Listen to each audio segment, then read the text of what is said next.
Hello students, जैसा कि आप लोग जानते हैं कि पिछले क्लास में मैंने आपको रियल नंबर यानी वास्तविक संख्या के कुछ बेसिक कॉन्सेप्ट के बारे में बताया। आज हम यूक्लिड विभाजन परिमिका, यूक्लिड विभाजन एल्गोरिथम और इसके अनुप्रयोग के बारे में पढ़ेंगे। तो सबसे पहले ये जान लेते हैं कि यूक्लिड विभाजन परिमिका क्या होता है।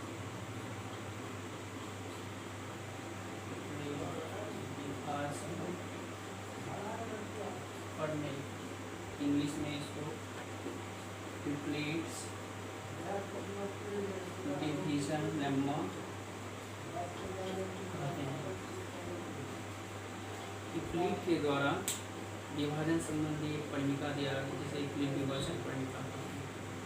इस पर पहले ये जान लेते हैं कि परिमिका क्या है। परिमिका जो है एक सिद्ध किया हुआ कथन होता है, जिसका अनुप्रयोग हम अन्य कथनों को सिद्ध करने में करते हैं। ठीक है, अब यूक्लिड विभाजन परिमिका का स्टेटमेंट यानी कथन क्या है वो जानते हैं। यूक्लिड ने बताया कि दो धनात्मक पूर्णांक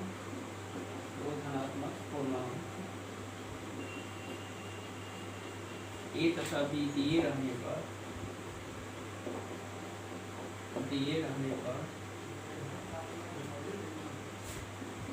ऐसी अद्वितीय पूर्ण संख्याएं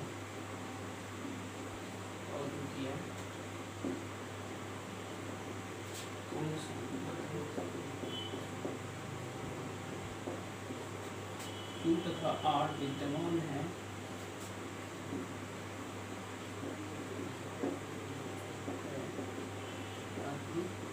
A = BQ + R 0 less than or equal to R less than D। ठीक है, क्लियर है। A = BQ + R जहाँ 0 less than or equal to R less than D।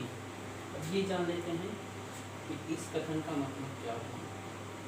इसका मतलब ये हुआ कि कोई भी दो धनात्मक पूर्णांक, ठीक है, जैसे कि एग्जाम्पल से इसको क्लियर करते हैं। जैसे धनात्मक पूर्णांक मान लेते हैं कि 5 और 6, ठीक है, ये दो धनात्मक पूर्णांक, ठीक है।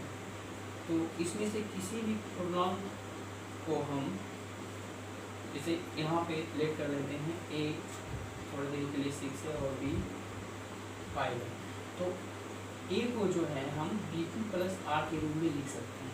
किस तरह से लिख सकते हैं, आप लोग जानते हैं कि 5 से अगर 6 में डिवाइड करेंगे, भाग लेंगे तो 5/5 रिमाइंडर 1 आएगा। तो हम ये भी जानते हैं कि जिसमें भाग देते हैं उसको भाज्य कहते हैं, जिससे भाग देते हैं उसको भाजक कहते हैं, और ये आपका हो गया भागफल रिजल्ट आता है, तो बच जाता है उसको इंग्लिश में डिवाइड। तो भाज इसका भाजक भागफल प्लस इसको बचपन से पढ़ते चल रहा है। इसी को हम इस तरह से, ये रिजल्ट एक तरह का वही है जिसको यूक्लिड ने सर्वप्रथम अपने बुक एलिमेंट सेवक नामक बुक में उल्लेख किया था इसका। तो 6 = ये हो जाएगा आपका 5 × 1 + 1। तो इस तरह से हम इसको लिख सकते हैं। अब जैसे ये हो गया आपका 6 का, तो यहाँ पे हम 6 को 5 × 1 + 1 के फॉर्म में लिख सकते हैं, क्योंकि हमको एक पूर्णांक 1 पता है, जिस कारण से हम इसको इस तरह से लिख सकते हैं। अब यहाँ पे ये Q के प्लेस पे Q का वैल्यू यहाँ 1 हुआ और R का भी वैल्यू 1। अब ये जान लेते हैं कि 5 से 7 में डिवाइड करेंगे तो क्या होगा। देखिए, इसे 7 से डिवाइड करेंगे तो 7 को हम इस तरह से लिख सकते हैं 5 × 1 + 2। यहाँ रिमाइंडर क्या हो गया, यहाँ रिमाइंडर निश्चित पर 2 होगा। फिर अगर 7 8 में डिवाइड करेंगे 5 से, तो इसको इस तरह से लिखेंगे 5 × 1 + 3, क्लियर है। और फिर यहाँ रिमाइंडर 3 हो गया। फिर 9 में डिवाइड करेंगे, ये हो जाएगा 5 × 1 + 4, रिमाइंडर यहाँ 4 हो गया। अब देखिए रिमाइंडर जो है वो 5 आना चाहिए जैसा कि पैटर्न है, लेकिन यहाँ रिमाइंडर 5 नहीं होगा, क्योंकि ये पूरा विभाजित हो जाएगा, यहाँ रिमाइंडर 0 हो जाएगा। यहाँ देख लीजिए निशेषफल 0 हो जाएगा। तो यहाँ पे जो ये जो कंडीशन दिया है 0 लेस देन और equal to R less than B, इसका मतलब क्या होगा कि कोई भी दो पूर्णांक है, अगर A और B तो उसको हम a equal to b2 plus r के फॉर्म में लिख सकते हैं, लेकिन r का जो वैल्यू होगा वो b से हमेशा छोटा होगा और 0 के बराबर या उससे बड़ा होगा। इसका जैसे कि 5 से हम इसीलिए इस पैटर्न डिवाइड करके आपको दिखाएं। जैसे देखिए 5 से हम 6 में डिवाइड किए तो ये कितना है 1 आया, 7 में 2 आया, 8 में दिए 3 आया, फिर उस तरह 9 में दिए 4 आया, इन 10 में डिवाइड किए तो 0 आ गया। फिर इसी तरह से आगे, तो इसका मतलब क्या हुआ कि यहाँ पे ये देखिए ये जो भागफल है 1 है 2 है इस तरह से, लेकिन रिमाइंडर का जो वैल्यू होगा क्यू का वैल्यू कुछ भी हो सकता है यहाँ पे। जैसे अगर हम यहाँ पे ये करें कि अगर 11 में डिवाइड करेंगे, जैसे यहाँ 2 है फिर 5 इंटू 2 प्लस इसी तरह से 1 हो जाएगा। तो ये फिक्स है कि रिमाइंडर का वैल्यू यानी शेष का वैल्यू b से छोटा होगा या 0 से बड़ा होगा, 0 या 0 से बड़ा होगा। और ये भी ध्यान रखना है कि ये r का जो वैल्यू है वो पूर्णांक होगा, क्योंकि डिफिनेशन से जैसा क्लियर है कि ये पूर्ण संख्या है, तो पूर्ण संख्या को हम पूर्णांक बोल सकते हैं, इसलिए ये भी कर सकते हैं r जो है पूर्णांक है, q को भी हम पूर्णांक बोल सकते हैं। यानी कि r का वैल्यू कभी पॉइंट में जैसे 0.5 ऐसे नहीं होगा, तो हमेशा ये याद रखना है r का वैल्यू। जैसे यहाँ पे r का वैल्यू क्या क्या है, 0 है, 0 हो सकता है, 1 हो सकता है, 2 हो सकता है, 3 हो सकता है, 4 हो सकता है। तो ये क्लियर हो गया विपरीत विभाजन पढ़ने का क्या होता है। एक चीज़ यहाँ से और गौर करना है कि a equal to b2 plus r लिए हैं, तो क्या a ग्रेटर देन b होना चाहिए, मतलब छोटा से ही बड़ा में डिवाइड कर सकते हैं, ऐसा नहीं है। जैसे यहाँ पे हम क्या किए 5 से 6 में डिवाइड करके यानी कि 6 को इस तरह से लिखे हैं, ठीक है, a equal to b2 plus r के फॉर्म में लिखे हैं, जहाँ a आप हम 6 लिए थे b 5, तो यहाँ q का वैल्यू 1 आया और r का वैल्यू 1 आया, यहाँ पे q का वैल्यू 1 फिर r का वैल्यू 2 आया, ठीक है। लेकिन हम ऐसा भी कर सकते हैं कि 5 में ही 6 से डिवाइड करें, तो 5 में 6 से डिवाइड करेंगे तो a equal to b plus r के फॉर्म में कैसे लिखेंगे, तो थोड़े देते मान लीजिए a का वैल्यू यहाँ 5, a को 5 लिख देते हैं और यहाँ b को b आपका 6 हो गया, तो इसको भी हम a equal to b plus r के फॉर्म में लिख सकते हैं। 5 इक्वल टू हम ऐसे लिख सकते हैं 6 इंटू 0 प्लस 6 इंटू 0 0 हो गया आपका 0 प्लस 5, ये भी सही है, क्योंकि कंडीशन हम क्या आपको बताएं कि 0 लेस देन और equal to r less than, मतलब कि b का r का जो वैल्यू हो b से छोटा होना चाहिए, 0 भी हो सकता है, लेकिन यानी r का जो वैल्यू है जो भाजक है शेषफल होगा वो भाजक से हमेशा छोटा होगा। तो भाजक मेरा यहाँ तो 6 है, तो शेषफल मेरा क्या है 5 है, तो भाजक से यानी 6 से तो ये छोटा ही है, तो क्लियर है। यानी कि छोटे धनात्मक पूर्णांक से भी बड़े धनात्मक पूर्णांक में डिवाइड करके हम उसको a equal to b2 plus r के फॉर्म में लिख सकते हैं, क्लियर। अब ये जान लेते हैं कि इसका यूज क्या है, इसका उपयोग किस तरह से करते हैं। जैसे देखिए अगर हम एक एग्जांपल से शुरू करें, जैसे धनात्मक पूर्णांक तो आप जानते हैं जो प्राकृतिक संख्या होती है उसको धनात्मक संख्या धनात्मक पूर्णांक भी बोलते हैं। तो कोई भी धनात्मक अगर पूर्णांक है, जैसे अगर उसको हम 2 से विभाजित करें तो हम उसको इस तरह से 2q या 2q प्लस 1 के फॉर्म में लिखते हैं। इसका यूज करके हम ये दर्शा सकते हैं कि ये कोई भी धनात्मक जो पूर्णांक है उसको 2q फॉर्म में या 2q प्लस 1 के फॉर्म में लिखते हैं, क्योंकि अभी हम आपको बताएं कि q एक पूर्णांक पूर्ण संख्या यानी कि 0 या उससे ज़्यादा इसका वैल्यू होगा, या पूर्णांक भी यहाँ पे बोल सकते हैं, क्योंकि जितना भी पूर्ण संख्या उसको पूर्णांक बोल सकते हैं। अब आप सोचिए जैसे हमको 1 को लिखना है, 1 एक धनात्मक पूर्णांक है, इसको 2q या 2q के फॉर्म में लिखना है, तो लिख सकते हैं। कैसे लिख सकते हैं, 1 को हम इस तरह से लिख सकते हैं 2 इंटू 0 प्लस 1, तो क्लियर है। अब यहाँ पे a मेरा अगर इससे कंपेयर कीजिए a equal to b plus r से, तो यहाँ a क्या है, यहाँ पे a मेरा 1 है, b मेरा 2 है और q 0 है और r मेरा 1 है, ठीक है। q जीरो है, आर वन है, क्योंकि क्यू जीरो हो सकता है। क्लियर है डिफिनेशन से कि क्यू का आर पूर्ण संख्या है, तो क्यू जीरो हो सकता है और आर वन हो सकता है। तो ए इक्वल टू आपका हो गया, यानी कि ये इस तरह से हम जैसे वन को लिख दिए, अब हम टू को भी लिख सकते हैं। अब यहाँ पे क्यू का वैल्यू वन है, तो ये टू क्यू, यहाँ पे हम इसको टू क्यू प्लस वन के फॉर्म में लिखें, हम बोल सकते हैं क्यू का वैल्यू वन है, ये टू क्यू प्लस वन के फॉर्म में हो गया आपका। अब अगर हमको लिखना है टू को, तो टू को हम कैसे लिख सकते हैं, टू इंटू वन लिख सकते हैं, सिंपल। तो ये आपका टू क्यू के फॉर्म में होगा, जहाँ क्यू, या ये भी कर सकते हैं इसको टू क्यू के फॉर्म में हो गया, जहाँ क्यू का वैल्यू यहाँ मेरा वन है, यहाँ क्यू का वैल्यू जीरो था। अब हम थ्री को अगर लिखना चाहें तो थ्री को इस तरह से लिख सकते हैं, two into one plus one. यहाँ पे थ्री को हम ए, यानी कि ए मेरा यहाँ पे थ्री है, थ्री को हम ऐसे लिख सकते हैं two into one plus one. यहाँ पे क्यू मेरा कितना है वन, और ये बी हो गया यहाँ बी, और ये आर हो गया। तो आप यहाँ पे ए मेरा थ्री है, ए प्लस आर के फॉर्म में हो गया, यानी ये बोल सकते हैं कि थ्री को हम क्यू क्यू प्लस वन के फॉर्म में लिख दिए।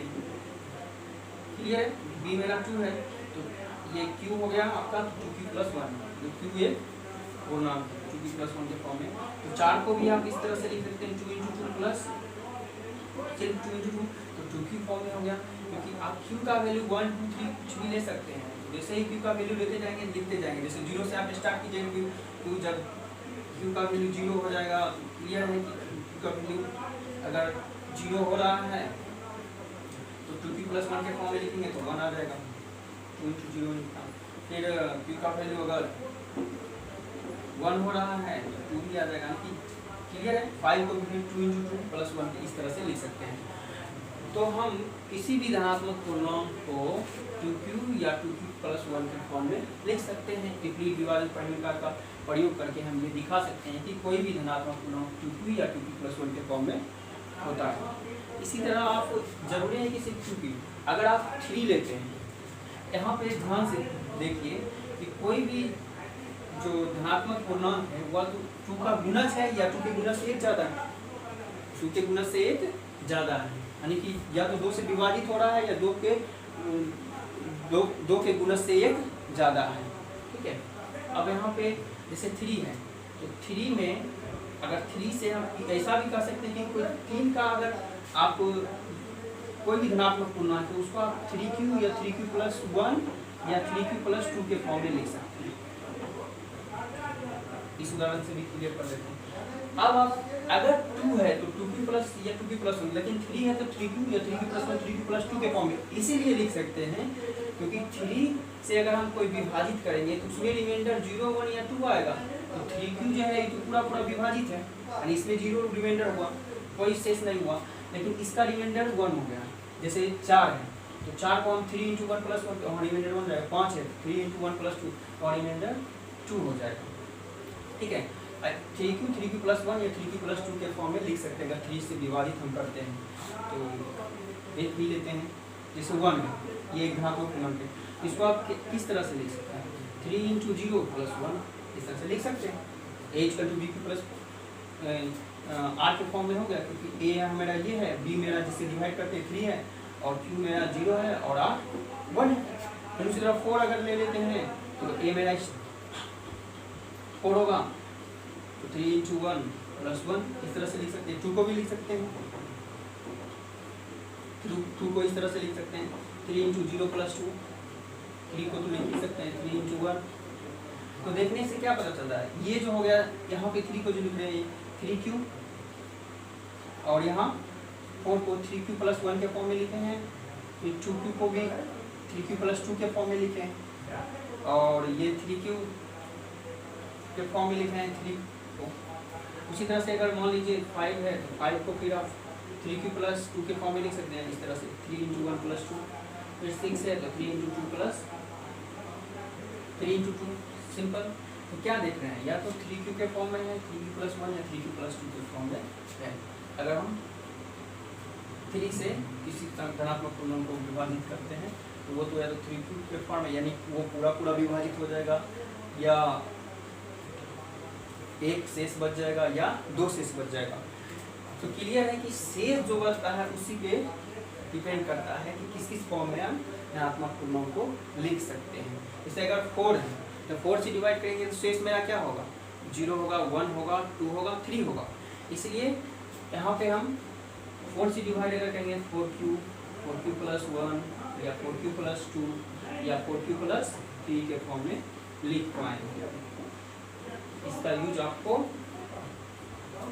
एक्सरसाइज में भी इस टाइप का क्वेश्चन मिलेगा, जब हम बताएंगे तो आपको आसानी होगी ये, क्योंकि ये पहले से बता चुके हैं तो समझने में उस टाइम आसानी होगी। तो क्लियर हो गया कि किस तरह से कोई भी धनात्मक पूर्णांक है उसको हम लिख सकते हैं। ठीक है, 2 से डिवाइड करेंगे तो किस तरह से, इस तरह से, और 3 से 4 से इस तरह से आप क्लियर है। अब ये जान लेते हैं कंप्लीट विभाजन एल्गोरिथम क्या।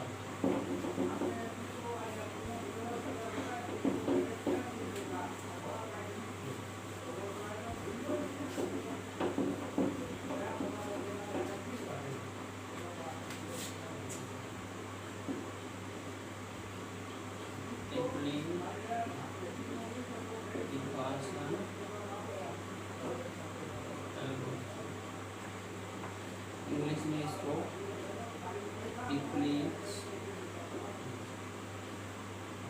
डिवीजन एल्गोरिथम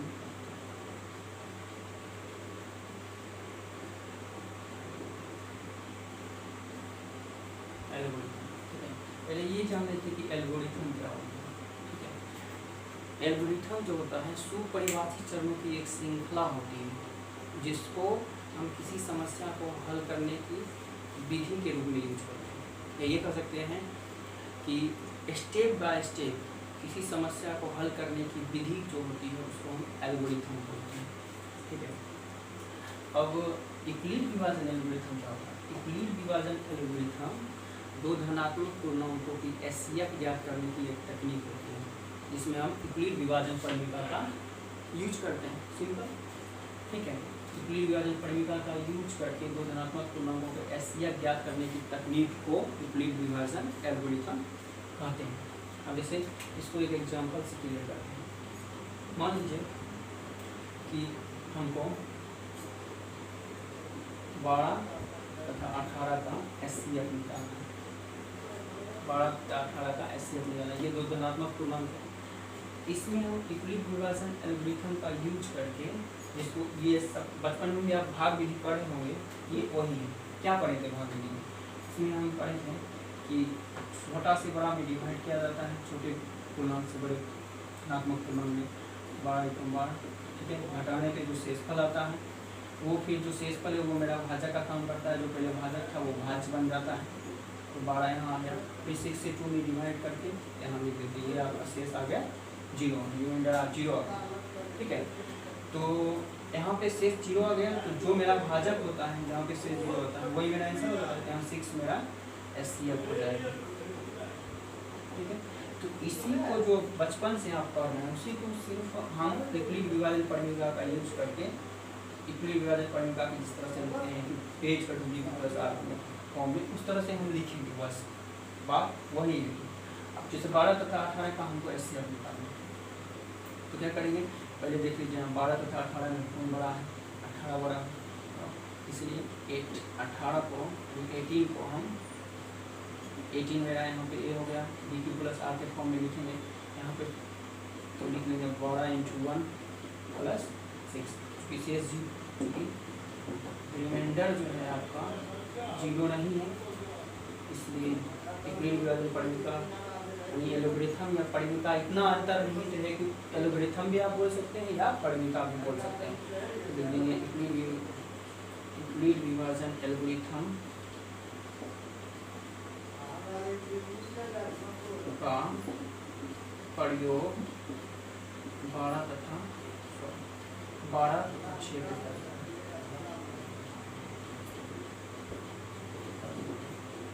और क्या करेंगे, 12 से 6 में डिवाइड करेंगे, 6 × 2 + 0, शेष यहाँ 0 आ गया, स्टॉप कर देंगे। फर्स्ट स्टेप में से 0 आया, सेकेंड स्टेप में शेष 0 आ गया, लिख देंगे चूँकि शेष = 0, इसलिए आपका एचसीएफ एस सी, इसका एस सी एफ निकालना है, पहले वो लिखते हैं, उसके बाद जिस पूर्णांक का निकालना है वो अंदर लिखते हैं। इस तरह से हम डिनोट करते हैं। जैसे 12 तथा 18 का निकाल रहे हैं यहाँ पे, ये मेरा आंसर होगा। यहाँ से आप शुरू में लिख लीजिएगा 12 तथा 18 पर टिप्पणी विभाजन एल्गोरिथम का प्रयोग करना।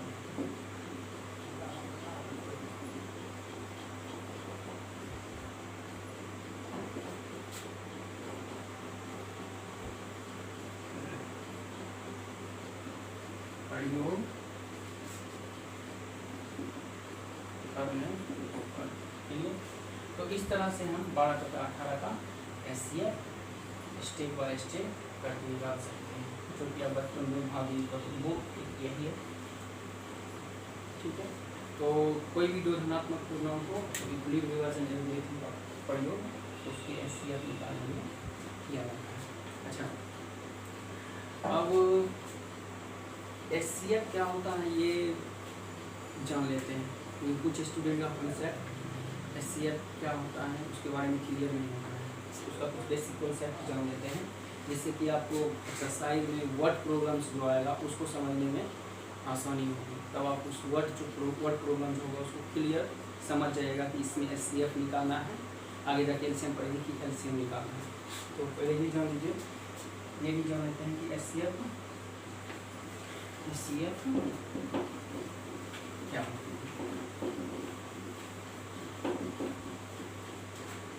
एससीएफ को हिंदी में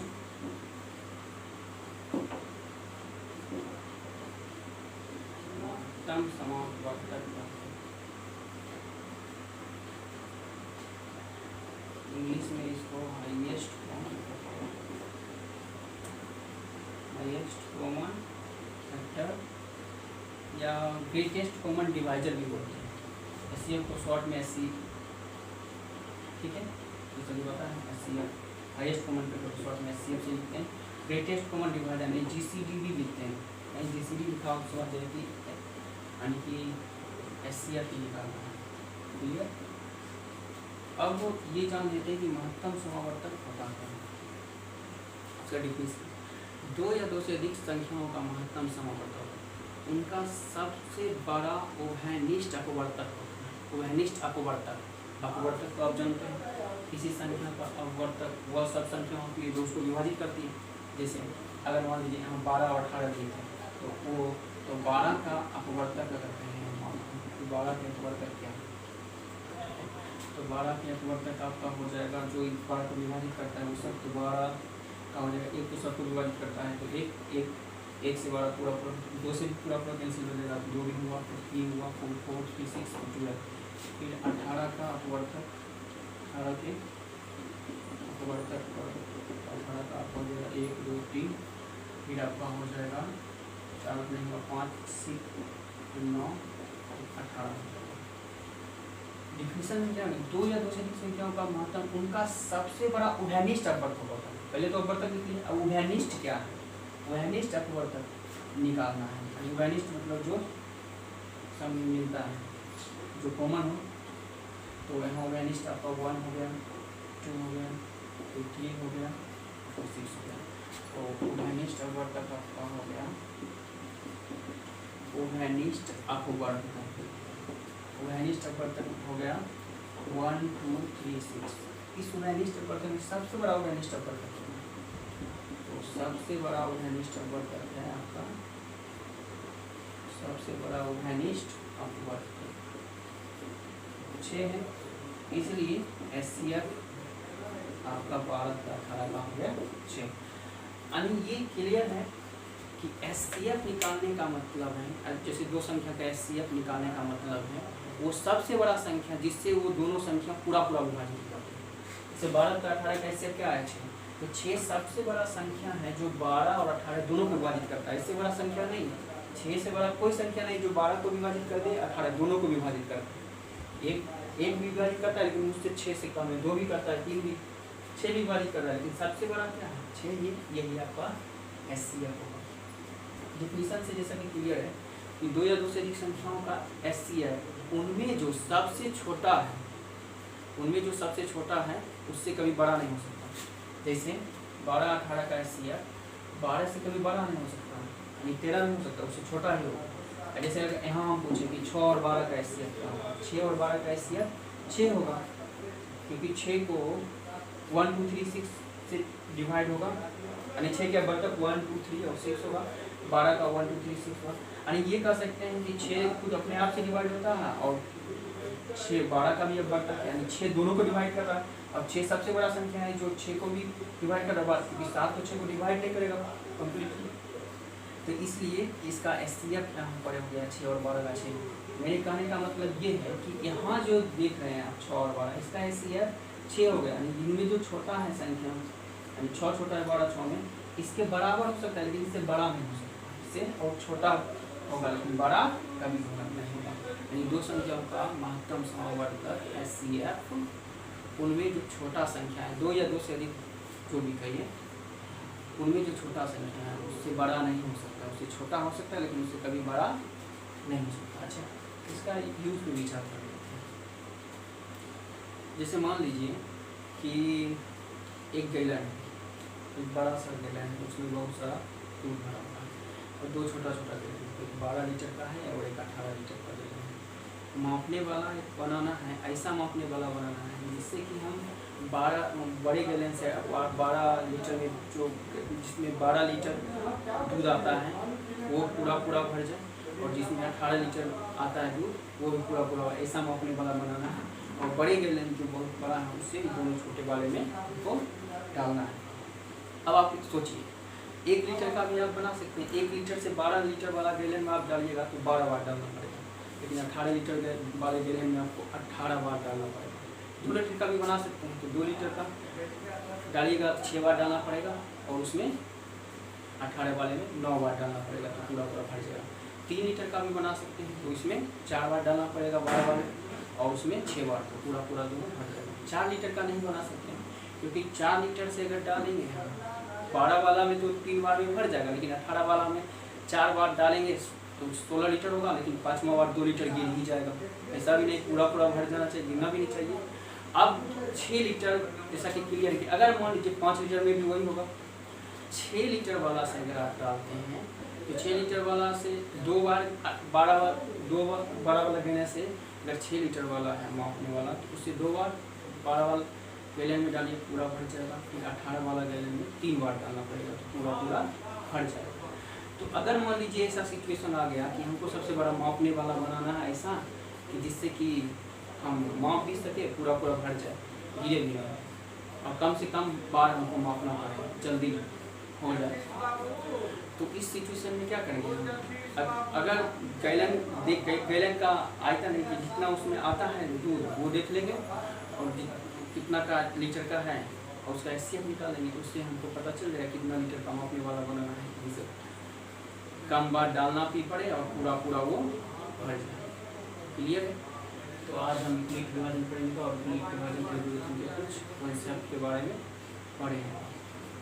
अगले वीडियो में हम यूक्लिड विभाजन पढ़ने पे जो एनसीईआरटी का क्वेश्चन है एक्सरसाइज 1.1 उसका कुछ क्वेश्चंस बनाएंगे, और साइड बुक का भी कुछ क्वेश्चन आप जो कमेंट में लिखिएगा वो सब भी बताएंगे। लेकिन नेक्स्ट क्लास में एनसीईआरटी का एक्सरसाइज 1.1 का क्वेश्चन बताएंगे। ठीक है, अगर आपको ये वीडियो अच्छा लगा हो, थोड़ा सा भी इससे कुछ सीखे हो, तो चैनल को सब्सक्राइब करिए, लाइक करिए, और जितना हो सके शेयर कीजिए। Thank you.